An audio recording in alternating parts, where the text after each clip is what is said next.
Hello everyone. I think we've come to the final stop in our search for the origin of the primordial mound. We finally arrived in Australia. I have addressed some features in episode 3 on the phenomena of the magnetic mounds. Please check that one out for more particularities on that subject. A certain type of termites aligns its mounds to magnetic north. Looks like a field with tombstones, doesn't it? But yeah, there's more on the connection with death, but in a bit. First, I also mentioned the phenomena of the so-called fairy circles in the same episode. These so-called mysteries can be found in South Equatorial Africa and Australia. I mentioned the cause being underground activity of termites, but new research prompts new proposals, and the last one being vegetable competition. Aborigines have been using termite and ant activity as an indication for water sources for thousands of years.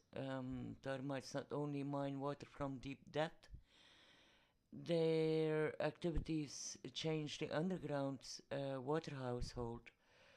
And also the subject of geophagy has already been addressed.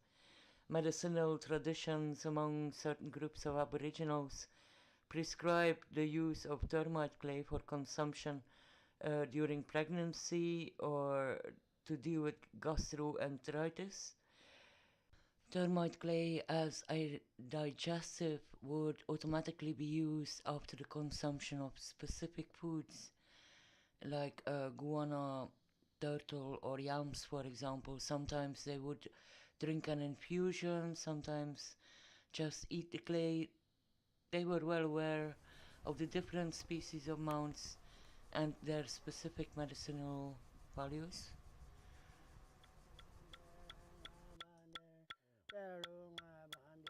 Now, here I am, where I'm sitting in this Colorado country, for Diamond Up Dreaming area up top. Now, that's still in the Mengen land. And they see this termite. People looking at it, they just say termite. But this termite has a lot of good medicine inside it. The little black ants make it. Now with this here, they use for lots of different things. You see when I'm going to open them up here on the side. You see how rip them off. You know, now with them, all these are little funnels. See those little funnels? That's where the ants goes and live. And you can see some of them walking around there. They're the important little ants. Anyway, they're the ones that make a nest. And they put a song on it. And then they cure everything. If you got a stomach problem, you eat this. And that will fix you all the pain. You got arthritis, this one will fix it. If you got in your pelvis, where the bones join to the hips, from your back, and this one is a real number one for it. You can do all sorts with it. You can eat it straight, a little bit to fix it, or you can get a big lot, put them on a fire and then eat it up. This one holds a lot of heat too. You spread them out and you can lay on it with a little straw and you wet it. When you wet it, all the steam come up. The steam from the termite will go right through your system in your body. And that's clean your whole body inside. I'll just eat a little bit of this, you can see it. That little one there, I put them in my mouth. I'll eat some more later. See the little black one? I put them in there. Many may probably still think that the didgeridoo is used by all Aboriginal tribes. This is certainly not the case, although the instrument has been popularized and now it is used all over the world, so to say. Originally, though, it was used in the Darwin state up north and in the Northern Islands, and it wasn't called a didgeridoo until the English named it that way. The real name for the instrument is Yidaki.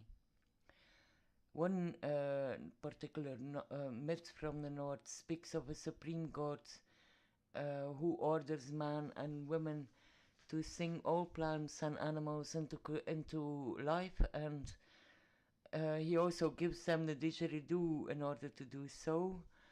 There are some interesting theories out on the songlines of Aboriginals, and I posted some links to lectures on that. Very interesting. Although it is true for a minority of tribes who use the Yidaki that it is an instrument only to be used by men, most tribes do not have this men only rule, except of course during men only rituals. It is said to be in use for at least 40,000 years. The oldest representation is supposedly 3 to 5,000 years old. I did a search for this, but I am not 100% sure. I read a proposal for the origin of the instrument being the intercontinental contacts between Asian seafarers and Northern Australian people somewhere in antiquity, but who will ever be able to say so? Thing to take in account here is that Australia has a large variety of Aboriginal cultures and they do not necessarily share their traditions or the same songlines. One topic I did not really go into before during this series is the connection between termite mounds and ancestors. I found some information in the writing of John Irvin on the primordial mound and the termite hills, in which he gives us several indications that show this same connection for the people living in Middle and South India. We saw this is the case in all continents. It is not so strange considering the physical connection termites make with the underground. Like I said, each Aboriginal people have their own mythology, of which some stories or entities of which they sing are similar, other songs are very different. Same for their customs. Now, when the ants designed that smoking and everything, what they said when anybody passed away, they said, this way to go. The ants people, the one that made up all the rules about burial. They said, you must bury people in the top of the forks tree or down under the earth. But you must leave them there for a certain year, or might be 2-3 years, till all bone dries out. Then you go and have a special ceremony, dancing and that, make a big smoke. When they're pulling the bone out of the graveyard, put them inside of the paper bark. Bloke be sitting on top, putting all the red ochre on them. And the smoke on at the same time. And they collect all the bone and put them in the paper bark and wrap it around. And they do the big dance. And there's a smoke, the whole area where they made a hole in the graveyard and put it back together and sealed it. And they leave all the bone on that side overnight. You don't see them there. 2 persons go over and collect the bone and take them away. Over to the rock shelter. The special type of rock places where they take them to, it's called Bumangara place. The Bumangara place that they take them to and store them. Every year, the one of the people has to go there to visit the bone, the many bone there. They go along Then they, before they get close by, they give voice, and voice after voice. They sing with the boomerang and everything away from all the bones are. That's the sound of the boomerang and the people singing to notify all the bone people they're coming. And then all the bone people getting ready with the spiritual. They're sitting already up front. And they get there close by, and then they sing there all night, all day and all night, to daylight, for 2 days.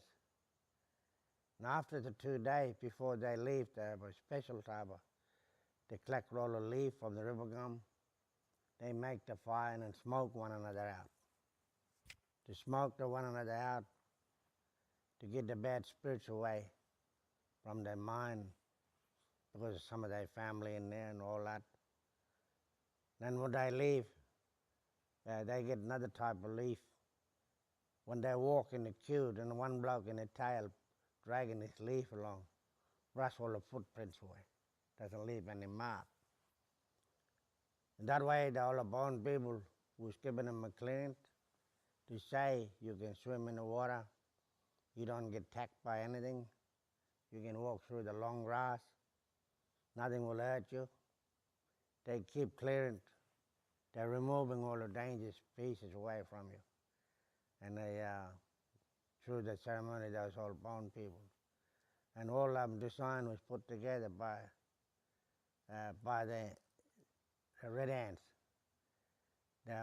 What we call that, in the white man word, I think you call it a mortuary sites, because of the mortuary, yeah, because that the ants clean all the flashes off your bone and everything, you know, and because they're the boss for that smoke and the bone and everything too. They make sure they do the right thing, you know, and they make strong, firm termite earth and everything. Today you can see the ant bed.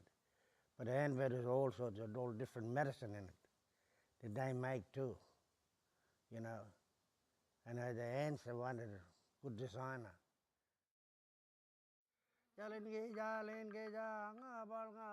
Sometimes the corpses are put into a tree. The remains might be gathered afterwards and placed into a termite mound to secure the ancestors passing over into the next stage of their life cycle as they see it. The burial into termite mounds was a practice in some traditions in Africa, also in Australia. Without going into the metaphysics of death and rebirth in their lore, I wish to end here. There was only one thing I wanted to share too, namely the occurrence of a particular mushroom growing on termite mounds that has been found in Australia as well as in South Africa, namely the Podaxis pistillaris, and this one is not related to the Termitomyces. I have found traces to traditional use of the manufacture of body paint in Australia, although the fungus is edible. Little information on that though. It is assumed the ants or termites play a role in their cultivation, but I cannot offer research papers on that.